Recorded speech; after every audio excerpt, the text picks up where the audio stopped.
Assalamualaikum warahmatullahi wabarakatuh. Selamat datang kembali di channel Lintas Arwah. Klik subscribe dan aktifkan lonceng notifikasinya supaya kalian tidak ketinggalan kisah-kisah seram berikutnya. Oke, langsung saja kita mulai ceritanya.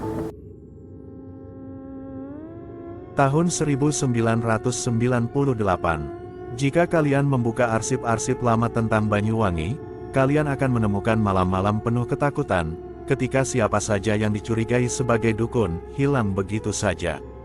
Bukan karena penyakit, bukan karena kecelakaan, tapi karena sesuatu yang lebih gelap. Sesuatu yang bahkan sekarang masih jarang dibicarakan. Aku, Damar, adalah salah satu yang masih mengingat semuanya. Pesantren tempatku tinggal berada di pinggir hutan, beberapa kilometer dari jalan raya. Tempat itu biasanya tenang, tapi sejak beberapa bulan terakhir, ketenangan itu berubah menjadi kecemasan. Desas-desus tentang pembunuhan dukun semakin sering terdengar. Bahkan beberapa santri mulai takut pulang kampung. Malam ketika semuanya benar-benar berubah, aku sedang berada di musala kecil bersama sahabatku, Bagas. Dia duduk di sampingku sambil membaca wirid dengan suara pelan.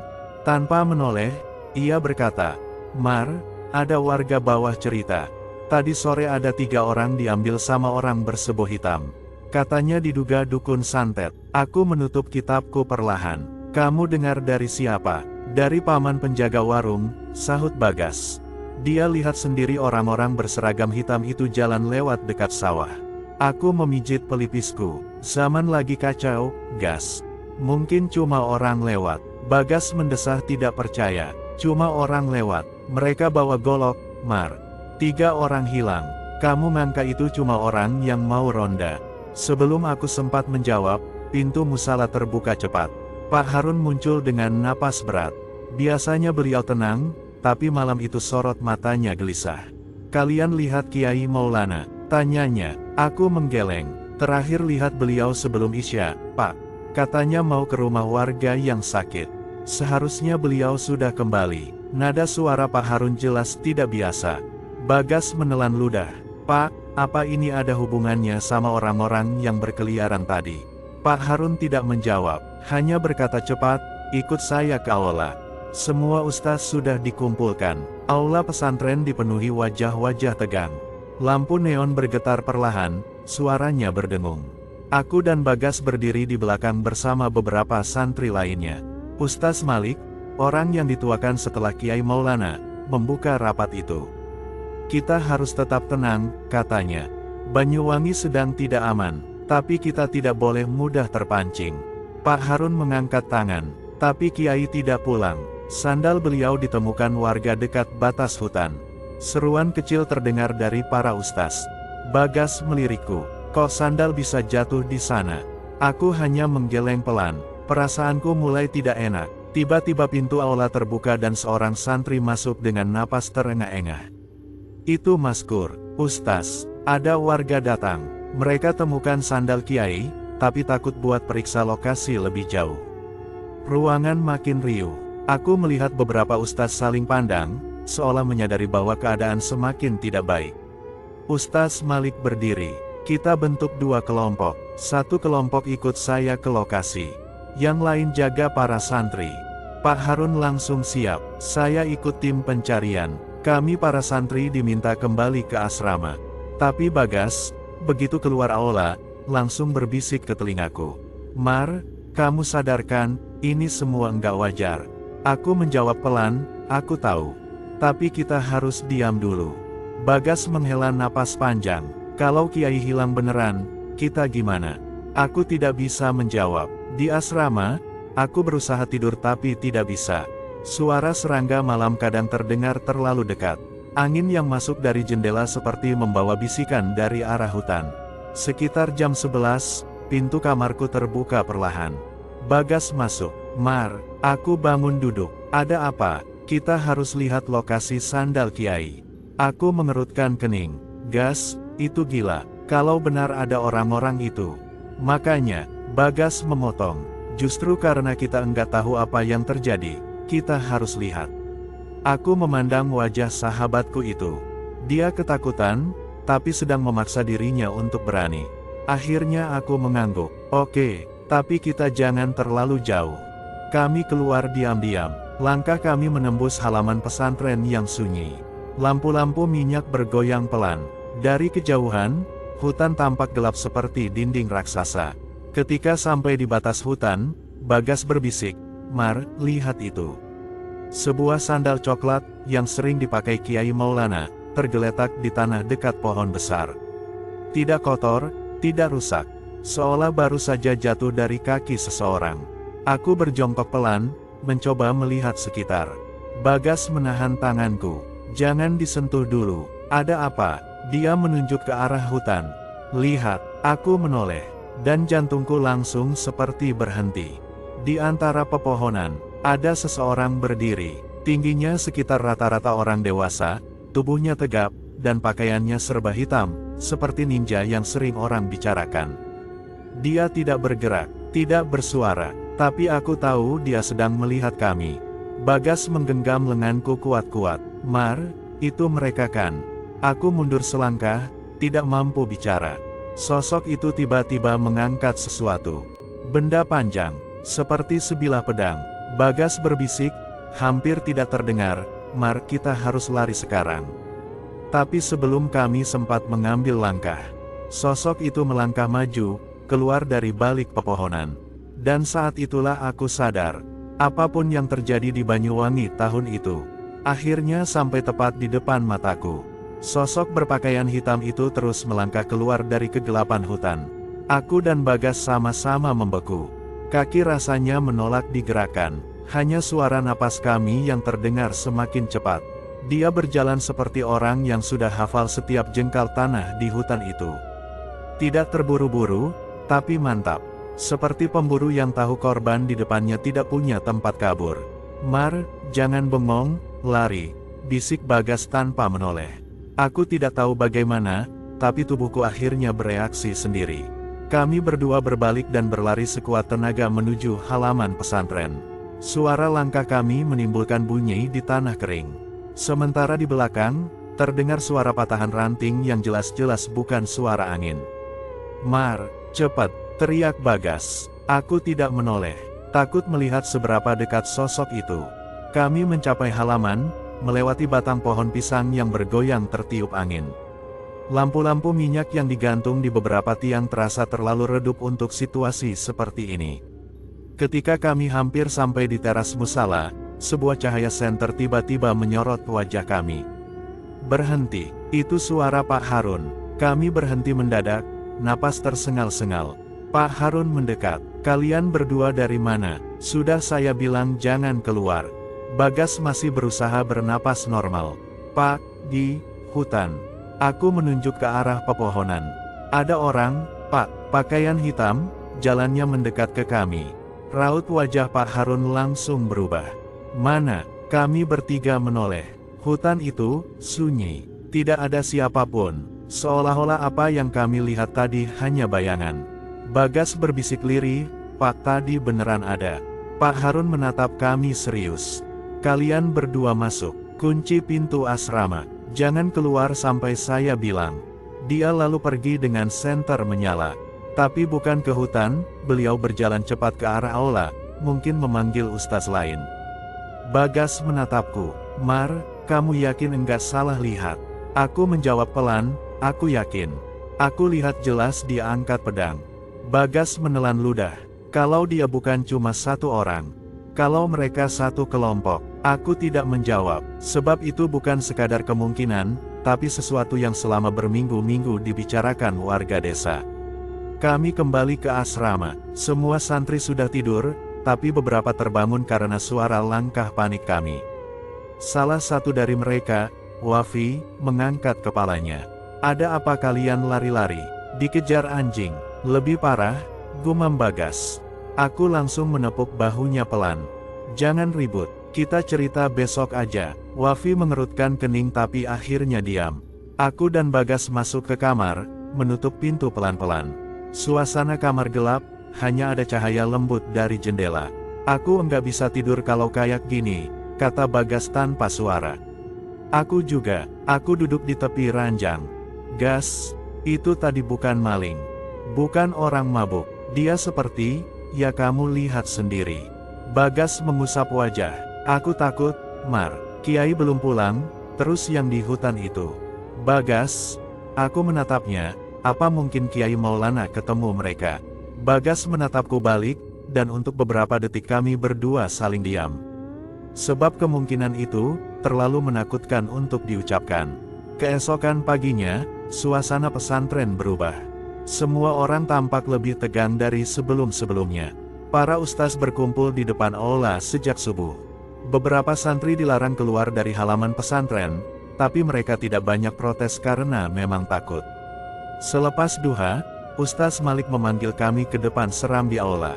Damar, Bagas, kalian ikut saya, katanya. Kami saling pandang.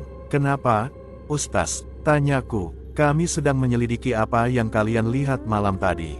Pak Harun cerita bahwa kalian melihat sosok yang mencurigakan. Bagas mengangguk. Kami lihat jelas, Ustaz. Ustaz Malik mengajak kami berjalan ke arah batas hutan selatan. Tidak jauh dari lokasi sandal Kiai ditemukan malam sebelumnya. Di sana, beberapa warga sudah berdiri. Ada yang membawa cangkul, ada yang hanya memeluk tangan sambil melihat sekeliling dengan gelisah. Ini warga yang menemukan sandal Kiai, kata Ustaz Malik. Seorang bapak tua melangkah maju. Saya yang nemu, Ustaz.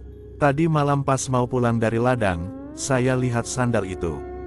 Tapi saya enggak berani mendekat lebih jauh. Takut kalau ada yang jagain. Aku dan Bagas bergidik mendengar kata, jagain. Ustaz Malik bertanya, Bapak lihat siapapun di sekitar situ waktu itu? Bapak itu menggeleng cepat. Tidak berani lihat lama-lama, Ustaz. Tapi rasanya kayak ada yang memperhatikan dari dalam hutan. Aku dan Bagas saling memandang, karena itu persis yang kami rasakan juga. Setelah beberapa menit, warga dan ustaz-ustaz lain mulai menyisir area sekitar. Ada yang memeriksa jejak kaki, ada yang memindahkan daun-daun kering. Tiba-tiba Maskur berteriak dari balik semak. Ustaz, sini, kami berlari ke sumber suara. Di tanah, terlihat bekas geseran panjang, seperti ada benda berat yang diseret. Tidak terlalu jelas, tapi cukup membuat bulu kuduk berdiri. Maskur berkata, ini bukan bekas binatang, Ustaz. Ustaz Malik berjongkok, memeriksa tanah itu. Ini mengarah ke dalam hutan. Bagas memegang lenganku. Mar, kamu lihat arahnya. Aku mengangguk perlahan. Arah geseran itu menuju lebih dalam, ke tempat semakin gelap. Pak Harun mendekat dan berkata tegas, Kiai tidak mungkin jalan ke sini sendirian. Beliau bukan tipe orang yang suka menyusahkan diri masuk hutan malam-malam. Aku bertanya pelan, Pak kira-kira Kiai dibawa seseorang? Semua diam, tidak ada yang menjawab, tapi wajah mereka cukup menjelaskan. Siang hari itu, kabar menghilangnya Kiai Maulana mulai menyebar ke desa sekitar. Beberapa warga dari kampung lain datang menanyakan keadaan pesantren. Mereka bercerita hal serupa, ada kelompok misterius berbaju hitam berkeliaran. Beberapa warga hilang, ada suara aneh dari arah hutan tiap malam. Dan orang-orang mulai takut keluar rumah setelah maghrib. Ini pasti ada yang mengatur, kata seorang bapak gemuk bernama Sumarno. Orang-orang itu enggak mungkin jalan jauh tanpa tujuan. Ustaz Malik menenangkan warga, tapi raut wajahnya tetap cemas. Di antara kerumunan, Bagas membisikkan sesuatu padaku. Mar, gimana kalau orang-orang berpakaian hitam itu yang bawa Kiai? Aku menarik napas panjang. Kalau benar, berarti mereka punya tujuan. Bagas menatapku. Tujuan apa? Aku tidak menjawab, tapi ada satu kemungkinan yang muncul di kepalaku, kemungkinan yang terlalu buruk untuk disebutkan. Malamnya, pesantren semakin dijaga ketat. Para ustaz bergiliran berpatroli. Aku dan Bagas duduk di dekat jendela kamar, menatap gelap di luar. Mar, Bagas memecah keheningan, kalau sosok yang kita lihat tadi muncul lagi gimana? Aku memejamkan mata sejenak. Kalau muncul, mungkin dia enggak sendiri. Bagas meremas lututnya. Kamu yakin Kiai masih hidup? Pertanyaan itu membuat dadaku menegang. Tiba-tiba, suara kayu patah terdengar dari arah halaman. Aku dan Bagas serempak berdiri. Bagas berbisik, Mar, kamu dengar. Aku mengangguk perlahan. Langkah-langkah itu terdengar lagi. Semakin dekat, semakin jelas. Bagas mendekat ke jendela. Aku menahan lengannya. Jangan buka, gas. Tapi terlambat. Dia mengintip sedikit. Dan wajahnya langsung pucat. Mar, suaranya bergetar. Kamu harus lihat ini. Aku mendekat pelan, jantungku berdetak keras. Ketika aku menatap keluar jendela, aku melihatnya. Sosok berpakaian hitam itu, berdiri di depan pagar pesantren. Tidak bergerak, tidak bersuara, hanya berdiri, seperti menunggu seseorang keluar. Sosok berpakaian hitam itu berdiri tegak di depan pagar pesantren. Dari jendela kamarku, aku bisa melihat posturnya yang tenang, terlalu tenang untuk seseorang yang datang malam-malam ke lingkungan pesantren. Bagas masih menatap dengan wajah pucat. Apa dia lihat ke arah kita, Mar? Aku enggak tahu. Tutup jendelanya pelan, jawabku. Dia menutupnya perlahan, tapi kedua tangannya bergetar. Mar, kenapa dia ada di sini? Bisik Bagas. Aku menghela napas panjang. Kita harus kasih tahu Pak Harun. Kami langsung keluar kamar dan menuju aula, tempat beberapa ustaz berjaga. Kami menemukan Pak Harun sedang memeriksa peta wilayah pesantren di atas meja.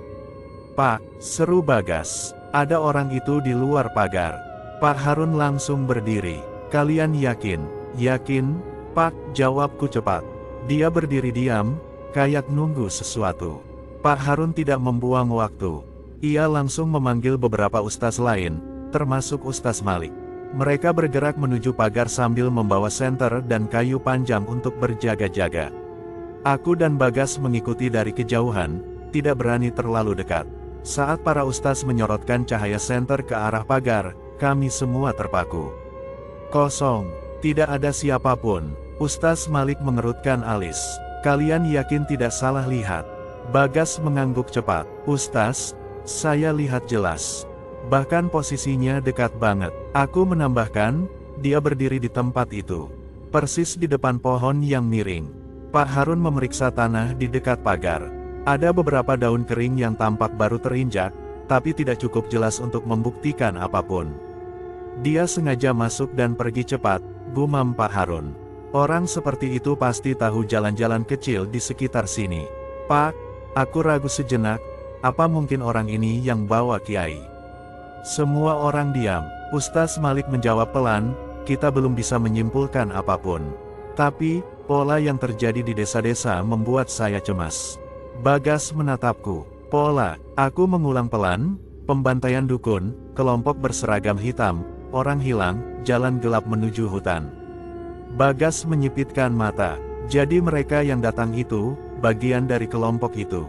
Pak Harun menatap kami. Siapapun mereka, yang jelas mereka mengetahui jalan menuju pesantren ini. Dan itu tidak bagus. Kami semua kembali ke aula dengan langkah cepat. Pagi harinya, pesantren dipenuhi desas-desus. Anak-anak kelas bawah sudah mendengar kabar tentang sosok hitam, meski para ustaz mencoba menenangkan mereka. Beberapa santri bertanya padaku, Mas, bener ada ninja-ninja itu? Beneran nyari dukun? Kenapa mereka datang ke sini? Aku hanya bisa menghindar. Tidak mungkin aku bilang bahwa aku melihat sendiri pedang di tangan sosok itu. Sementara itu, di ruangan guru, para ustaz mengadakan rapat tertutup. Tapi suara sebagian rapat terdengar samar-samar dari luar. Ini sudah tidak wajar, kita harus lapor ke aparat. Bagaimana kalau mereka kembali? Anak-anak harus dipindah sementara. Kiai tidak muncul, jangan-jangan. Aku tidak mendengar kelanjutannya karena pintu ditutup rapat. Bagas menyikutku. Mar, kalau semua ini ada hubungannya sama keluargamu gimana? Kenapa tiba-tiba bahas keluargaku? Tanyaku heran. Bagas menggaruk kepala. Kemarin kamu bilang kemungkinan Kiai dibawa orang itu karena mereka punya tujuan. Tujuan apa kalau bukan sesuatu yang terkait dengan orang-orang tertentu? Aku menatap langit-langit. Aku cuma menduga. Belum tentu benar. Tapi sebenarnya, aku menyimpan sesuatu yang tidak pernah kuceritakan pada Bagas. Bahwa keluargaku pernah bersinggungan dengan isu santet beberapa tahun lalu. Aku memendam itu sejak lama. Dan malam-malam belakangan membuat ingatan itu kembali menghantui.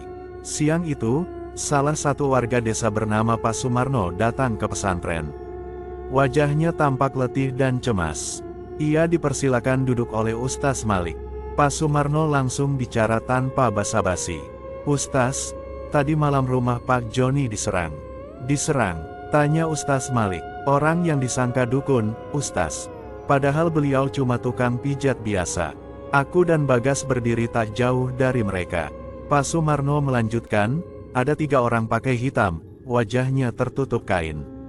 Mereka masuk begitu saja. Orang-orang pada lari ketakutan. Kata warga, mereka dengar suara benturan. Terus Pak Joni dibawa ke arah hutan." Ustaz Malik memejamkan mata sejenak. "Ini semakin parah," gumamnya. Pak Sumarno menunduk. "Ustaz, ada yang ngomong kalau pesantren ini juga jadi target." Bagas langsung memandangku dengan mata melebar. "Target?" ulang Ustaz Malik. "Target apa maksudnya?" "Ada isu, ada yang bilang Kiai Maulana dianggap menyembunyikan seseorang," kata Sumarno pelan. "Tapi saya enggak tahu kebenarannya." Dadaku terasa sesak. "Apa maksudnya menyembunyikan seseorang?" tanyaku tanpa sadar. Pak Sumarno menatapku. "Ada kelompok yang percaya Kiai melindungi orang-orang tertentu yang dianggap terkait santet." Bagas langsung menoleh cepat ke arahku. Aku menunduk, tidak berani menatap siapapun. "Isu itu gila," kata Pak Harun yang baru masuk ruangan. "Kiai tidak terlibat hal-hal seperti itu." Pak Sumarno mengangguk. "Saya yakin juga begitu, Pak. Tapi orang-orang berseragam hitam itu kelihatannya tidak peduli benar salah. Asal dapat target, langsung dibawa." Suasana ruangan menjadi hening. Malamnya, aku duduk sendirian di tangga belakang asrama. Bagas sedang tidur, kelelahan setelah seharian mendengar kabar buruk. Aku menatap hutan selatan yang gelap. Bagian paling menyeramkan bukanlah pohon-pohonnya, tapi kemungkinan bahwa seseorang sedang memperhatikan kami dari baliknya. "Damar," aku menoleh. Ternyata itu Ustaz Malik. Beliau duduk di sampingku. "Aku lihat kamu dari tadi murung." Aku mencoba tersenyum tipis. "Banyak yang saya pikirkan, Ustaz." Ustaz Malik menatap ke arah hutan. "Kamu takut mereka kembali?" Aku mengangguk. Beliau bertanya lagi, "Damar, apa kamu tahu sesuatu tentang Kiai Maulana, atau tentang isu yang beredar?" Aku terkejut. "Maksud Ustaz, isu tentang keluarga?" katanya pelan. "Warga menyebut-nyebut nama seseorang, dan itu membuat saya khawatir." Aku menelan ludah. "Nama siapa, Ustaz?" Beliau menatapku dengan cara yang membuat kulitku merinding. "Nama ayahmu, Dam." Aku terpaku. Jantungku berdetak keras. Beberapa detik berlalu tanpa ada yang bicara. Ustaz Malik berkata lirih, "Ada yang percaya ayahmu pernah dimasukkan dalam daftar orang-orang yang dicurigai." Saat itu juga, seluruh tubuhku terasa dingin. "Ayah saya bukan dukun, Ustaz." "Saya tahu." Ustaz Malik memegang bahuku. "Tapi kelompok yang berkeliaran itu tidak peduli benar atau salah." Aku tak bisa menahan suara gemetar. "Apa mereka sedang mencari ayah saya?" Ustaz Malik tidak menjawab, tapi dari tatapannya, aku tahu jawaban itu tidak perlu diucapkan. Dan tepat saat angin malam mulai berembus, terdengar suara lirih dari arah hutan. Suara, seperti langkah kaki menyeret sesuatu. Aku dan Ustaz Malik sontak menoleh. Dari balik pepohonan, tampak sebuah bayangan hitam bergerak. Dan aku yakin, itu bukan satu orang. Bayangan-bayangan hitam itu bergerak pelan di antara pepohonan. Aku dan Ustaz Malik sama-sama menegakkan tubuh, menatap lekat-lekat tanpa berkedip. "Ustaz," suaraku nyaris tidak keluar. "Itu, lebih dari satu, kan?" Beliau mengangguk sekali. "Iya, ada 2 atau 3. Aku menggenggam kain sarungku kuat-kuat. Siapapun mereka, mereka bergerak seolah mengetahui letak pesantren ini seperti telapak tangan sendiri." "Tunggu di sini." Ustaz Malik berdiri. Aku panggil Ustaz lain. Belum sempat beliau pergi jauh, terdengar suara tongkat kayu dipukul ke tembok dari arah aula. "Tanda darurat." Teriakan panik menyusul. "Semua masuk, tutup pintu." Ada gerakan dari arah hutan. Santri-santri mulai berhamburan masuk ke asrama. Aku melihat Bagas keluar kamar dengan wajah bingung. "Mar, ada apa lagi?" teriaknya. "Ada gerakan di hutan selatan." Bagas langsung menarik tanganku. "Kita harus masuk." Tapi sebelum kami sempat bergerak, seorang ustaz berteriak dari jauh. Mereka mendekat, cepat masuk semuanya, kata mereka membuat sebagian santri histeris. Aku melihat dua sosok hitam di tepi hutan, semakin jelas seiring senter-senter dinyalakan. Mereka berhenti, seperti sedang mengamati situasi. Aku yakin, kalau pagar pesantren tidak ada, mereka sudah masuk. Akhirnya malam itu kami semua dikumpulkan di aula. Santri dikunci di dalam, Ustaz menjaga di luar, bergantian. Bagas duduk di sampingku, kedua tangannya saling menggenggam kencang. Mar, mereka itu mau apa sih? Suaranya nyaris pecah. Aku menggeleng, aku juga kepikiran hal yang sama. Beberapa santri kecil menangis, ada yang memanggil ibunya, ingin pulang. Ustaz Malik berdiri di depan, mencoba menenangkan. Suara beliau tegas, tapi terlihat jelas ada kecemasan tertahan. Malam ini, tidak ada yang keluar. Tidak ada yang membuka jendela. Tidak ada yang menyalakan lampu dekat pagar. Kita tidak tahu siapa orang-orang itu dan apa tujuan mereka. Jadi semua harus tetap bersama. Seorang santri bertanya lirih, Ustaz, apa mereka nyari kiai? Ustaz Malik menatap lantai sebentar. Entahlah, aku sadar dari nada suaranya. Beliau tidak mengatakan yang sebenarnya. Dan itu yang membuat semua ini jauh lebih menakutkan. Beberapa jam kemudian, setelah keadaan agak tenang, Ustaz Malik duduk dekatku. Damar, katanya pelan, aku mau bicara sebentar. Aku berdiri dan mengikutinya keluar aula, ke seram di samping. Para ustaz berjaga tak jauh dari situ.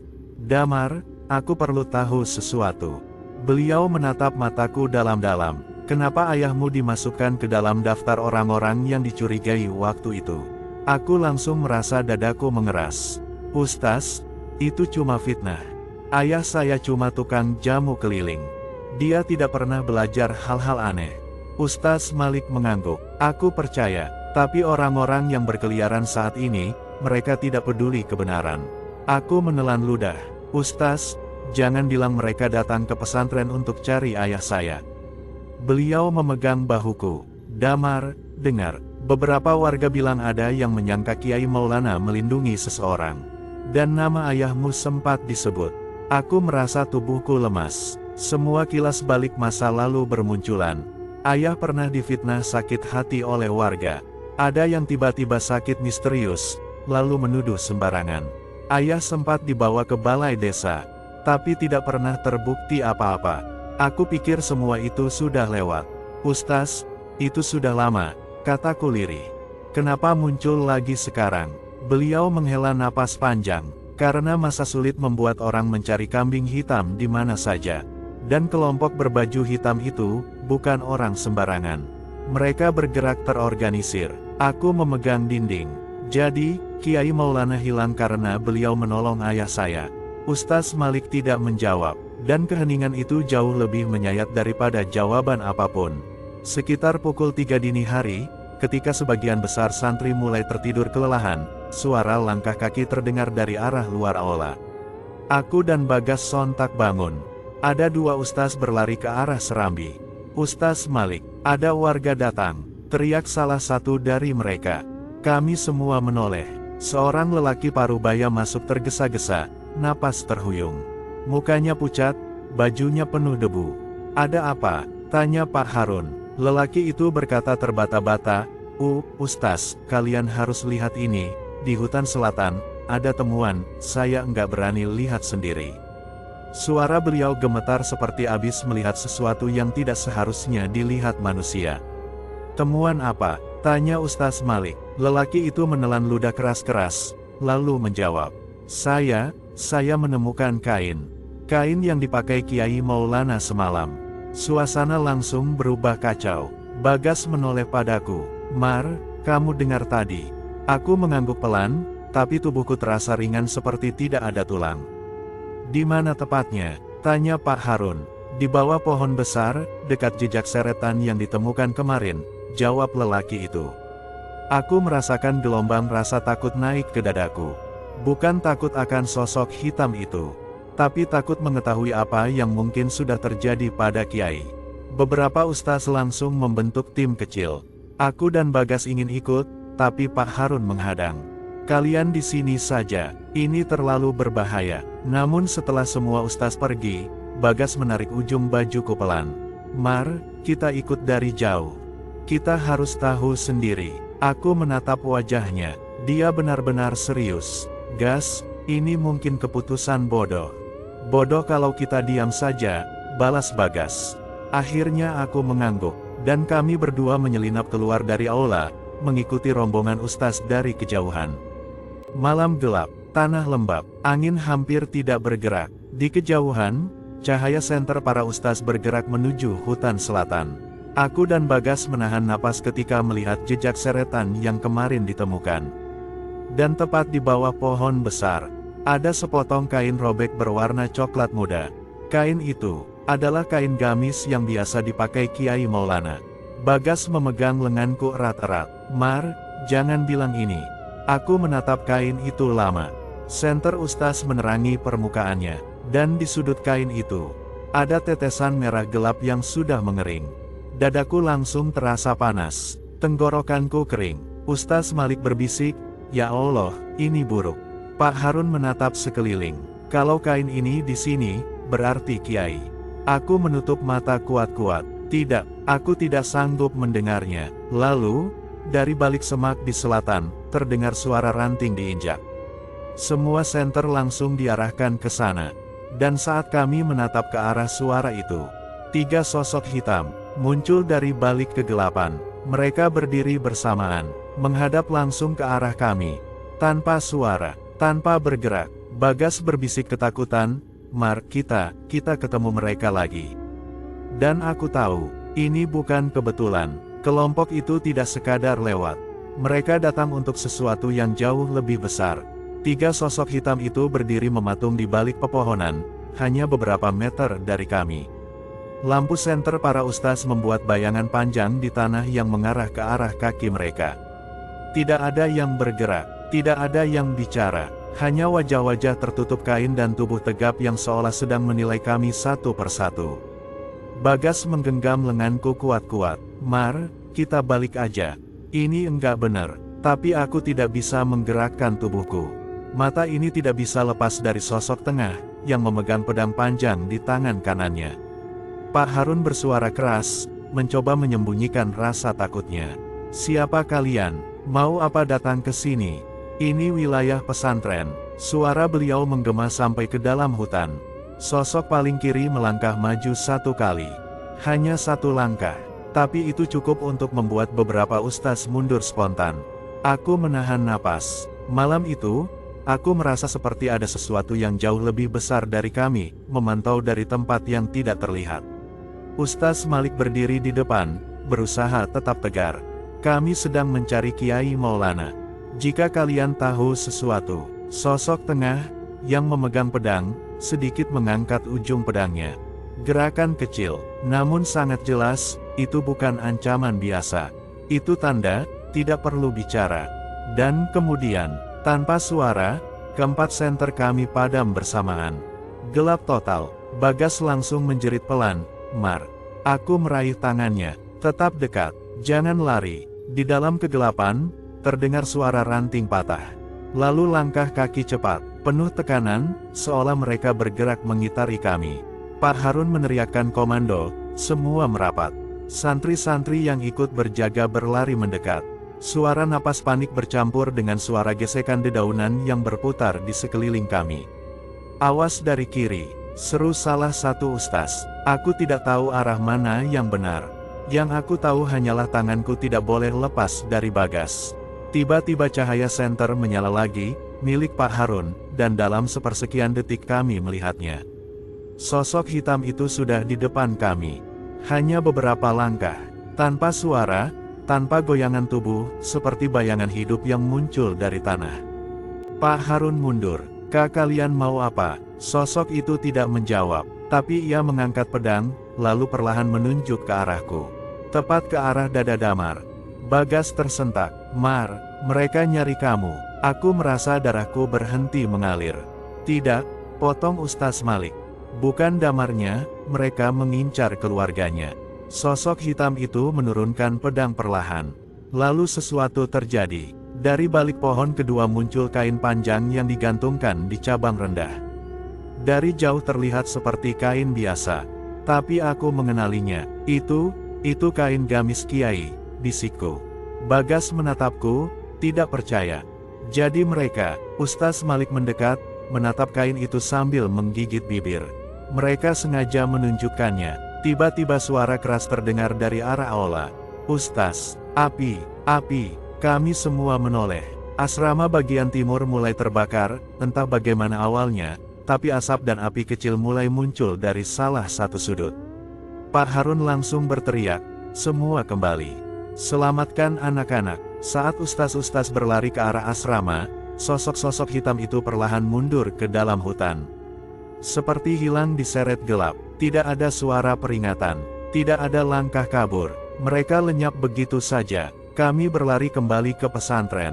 Para ustaz langsung menyiram api dengan ember dan kain basah. Santri-santri kecil menangis ketakutan, beberapa memanggil orang tua mereka berkali-kali. Asap makin tebal. Di tengah kekacauan itu, aku melihat Bagas berusaha membantu mengangkat ember. Gas, sini, panggilku. Aku bantu matiin apinya dulu. Jawabnya keras. Aku ikut bergabung memadamkan api. Butuh waktu hampir 1 jam sampai api benar-benar padam, meski hanya membakar sudut kecil bangunan. Setelah keadaan agak tenang, Ustaz Malik mendekat ke arahku. Damar, katanya perlahan, kamu harus ikut saya. Aku menatap Bagas. Dia mengangguk, meski jelas wajahnya takut. Aku ikut kamu, Mar, katanya tegas. Kami bertiga berjalan ke ruang guru. Di sana sudah ada Pak Harun dan beberapa ustaz lain. Ustaz Malik memulai, kami sudah bicara dengan beberapa warga. Dan, kami perlu memberitahu kalian sesuatu. Aku menarik napas panjang. Ini tentang ayah saya, Ustaz. Beliau mengangguk. Damar, ayahmu memang pernah difitnah. Tapi ada sesuatu yang mungkin belum kamu tahu. Aku mengepal tangan. Apa itu? Beberapa tahun lalu, Kiai Maulana menolong ayahmu. Beliau membela ayahmu di depan warga yang ingin menghakimi tanpa bukti. Setelah itu, nama ayahmu tidak lagi disebut. Aku tercekat. Kiai menyembunyikan itu dari saya. Beliau tidak ingin kamu terbebani, tambah Pak Harun. Ustaz Malik menatapku dengan sorot tegas. Kami yakin kelompok hitam itu datang bukan untuk kamu. Mereka mencari jejak ayahmu, dan mereka pikir Kiai Maulana tahu sesuatu. Bagas menatapku dengan mata berkaca. Mar, jadi Kiai hilang karena nyelametin ayahmu. Aku menunduk, rasa bersalah menyengat dari ujung kaki sampai ke dada. Ustaz Malik memegang bahuku. Damar, kamu tidak salah. Kesalahan itu ada pada mereka yang percaya pada fitnah. Pada orang-orang yang memilih kekerasan daripada kebenaran. Aku meremas ujung bajuku. Ustaz, jadi Kiai sudah. Pak Harun menggeleng pelan. Kami belum menemukan jasad, jadi kita tetap berdoa. Tapi dalam hati, ketakutan itu sudah menjawab sendiri. Menjelang subuh, suara azan dari masjid desa terdengar lirih. Asap tipis dari kobaran api semalam masih tersisa. Semua santri diminta berkumpul di aula. Ustaz Malik berdiri di depan mereka, suaranya tenang tapi tegas. Anak-anak, malam tadi kita diserang teror yang tidak seharusnya terjadi. Kita kehilangan Kiai Maulana, mungkin untuk sementara, mungkin untuk selamanya. Tapi satu hal yang harus kalian tahu. Beliau menatap kami satu persatu. Musuh kita bukan santet, musuh kita bukan hutan, musuh kita bukan makhluk gaib. Beliau menarik napas, kemudian melanjutkan. Musuh kita adalah ketakutan, fitnah. Ketika orang tidak lagi peduli benar atau salah, saat itulah manusia bisa berubah lebih kejam daripada apapun yang mereka takuti. Ruangan menjadi hening. Aku merasakan Bagas berdiri di sampingku, menggenggam sarungnya erat-erat. Jangan biarkan ketidakpastian membuat kalian saling menuduh, kata Ustaz Malik. Itulah pelajaran terbesar dari malam yang kita alami. Aku menatap ke arah hutan selatan. Anginnya tenang, sudah tidak ada bayangan hitam di sana. Tapi aku tahu, teror itu tidak berasal dari hutan. Teror itu lahir dari hati manusia, ketika mereka memilih percaya pada kebohongan. Aku memejamkan mata. Untuk Kiai Maulana, untuk ayahku, Untuk malam-malam yang membuatku akhirnya mengerti bahwa yang paling menakutkan bukan santet, tapi manusia yang percaya pada fitnah. Dan sampai hari ini, bayangan sosok berpakaian hitam itu masih muncul dalam mimpi-mimpiku. Bukan untuk menakutiku, tapi untuk mengingatkanku bahwa kegelapan paling mematikan selalu datang dari sesama manusia. Selesai. Dan itulah kisah horor malam ini. Percaya atau tidak, semua kembali pada diri kita masing-masing. Sampai jumpa di cerita horor berikutnya. Wassalamualaikum warahmatullahi wabarakatuh.